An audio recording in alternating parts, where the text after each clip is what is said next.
Hi hello ಎಲ್ಲರಿಗೂ ನಮಸ್ಕಾರ. Welcome back to my mini vlog. Mini vlog ಮಾಡಿ ತುಂಬ ದಿನನೇ ಆಗೋಗ್ಬಿಟ್ಟಿತ್ತು. ಇವತ್ತು ನಾನು ಇಡ್ಲಿಗೆ ನೆನೆ ಹಾಕಿದ್ದೆ, ನಾಳೆ ಮಾಡೋಣ ಅಂತ. ಮಾರ್ನಿಂಗ್ ನೆನೆ ಹಾಕಿರೋದ್ರಿಂದ ಈವ್ನಿಂಗು ನಾನು ಗ್ರೈಂಡ್ ಮಾಡಿಕೊಂಡೆ. ಆ್ಯಕ್ಚುಲಿ ಸಮ್ಮರಲ್ಲಿ ಎಷ್ಟೇ ಲೇಟಾಗಿ ಗ್ರೈಂಡ್ ಮಾಡಿಕೊಂಡ್ರೂ ಕೂಡ ಮಾರ್ನಿಂಗು ತುಂಬಾ ಚೆನ್ನಾಗಿ ಬರುತ್ತೆ ಹಿಟ್ಟು.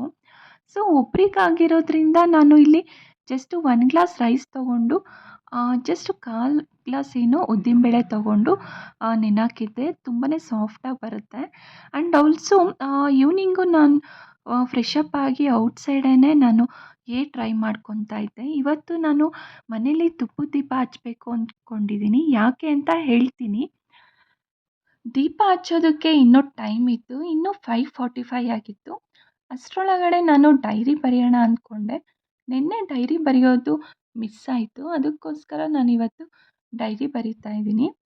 ಸೊ ನನಗೆ ಇದು ಡೈರಿ ಬರೆಯೋದು ಆಗಿರ್ಬೋದು ಆ್ಯಂಡ್ ಆಲ್ಸೋ ನಾನು ಏನಾದರೂ ಒಂದು ನೋಟ್ ಮಾಡ್ತಾನೆ ಇರ್ತೀನಿ. ನಾನು ಆ್ಯಕ್ಚುಲಿ ಮುಂಚೆ ಎಲ್ಲ ತುಂಬ ಕವನ ಬರೀತಾ ಇದ್ದೆ. ಅದನ್ನು ನಮ್ಮ ಹಸ್ಬೆಂಡಿಗೆ ಸೆಂಡ್ ಮಾಡ್ತಾ ಇದ್ದೆ. ಈ ನಡುವೆ ಅದನ್ನೆಲ್ಲ ತುಂಬಾ ಸ್ಟಾಪ್ ಮಾಡಿಬಿಟ್ಟಿದ್ದೀನಿ. ಜಸ್ಟ್ ಬುಕ್ಕಲ್ಲಿ ಮಾತ್ರ ನೋಟ್ ಮಾಡ್ತಾ ಇರ್ತೀನಿ. ಸೊ ನನಗೆ ಈ ಹ್ಯಾಬಿಟ್ ಕೂಡ ಇತ್ತು. ಇನ್ನು ಮುಂದೆ ಅದನ್ನು ಕೂಡ ಸ್ಟಾರ್ಟ್ ಮಾಡಬೇಕು ಅಂದ್ಕೊಂಡಿದ್ದೀನಿ. ಏಕೆಂತಂದರೆ ನಾವು ಬರೆಯೋದ್ರಿಂದ ಆಗಿರ್ಬೋದು ಈ ಥರ ಇದ್ದರೆ ನಮಗೆ ಮೈಂಡ್ ಕೂಡ ತುಂಬಾ ಚೆನ್ನಾಗಿ ವರ್ಕ್ ಆಗುತ್ತೆ. ಹಾಗೆಯೇ ಹೇಳಿದ್ನಲ್ಲ ತುಪ್ಪದ ದೀಪ ಹಚ್ಚಬೇಕು ಅಂತ, ಅದಕ್ಕೋಸ್ಕರ ನಾನು ಪೂಜೆಗೆ ಅಂತಲೇ ತುಪ್ಪ ಬರುತ್ತೆ ಅದನ್ನು ಆರ್ಡ್ರ್ ಮಾಡಿದ್ದೆ. ಯಾಕೆ ಇವತ್ತು ನಾನು ತುಪ್ಪದ ದೀಪ ಹಚ್ಚುತ್ತಾ ಇದ್ದೀನಿ ಅಂತ ಅಂದರೆ, ನಿಮ್ಮೆಲ್ಲರಿಗೂ ಗೊತ್ತಿರೋ ಹಾಗೆ ಅಕ್ಷಯ ತೃತೀಯ ಬಂದು April 30th. 29th and 13th evening ನಾವು ತುಪ್ಪದ ದೀಪ ಹಚ್ಚೋದ್ರಿಂದ ತುಂಬಾ ಒಳ್ಳೆಯದು ಅಂತ ಹೇಳಿದ್ರು.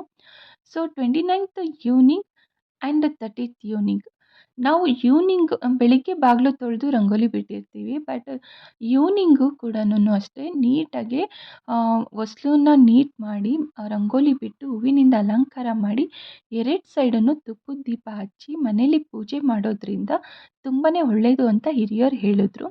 ಅದನ್ನ ತಿಳ್ಕೊಂಡು ನಾನು ಕೂಡ ತುಪ್ಪದ ದೀಪ ಹಚ್ಚಿ ಇವತ್ತು ಮನೇಲಿ ಪೂಜೆ ಮಾಡಿದೆ. ಹಾಗೆ ಈವ್ನಿಂಗು ಇದು ನಾನಿವತ್ತು ಬಾದಾಮ್ ಮಿಲ್ಕ್ ಕುಡಿದೆ. ಸೊ ದೇವ್ರ ಸಾಂಗ್ ಕೇಳಿಕೊಂಡು ಬಾದಾಮ್ ಮಿಲ್ಕ್ ಕುಡಿತಾ ಇದ್ದೆ.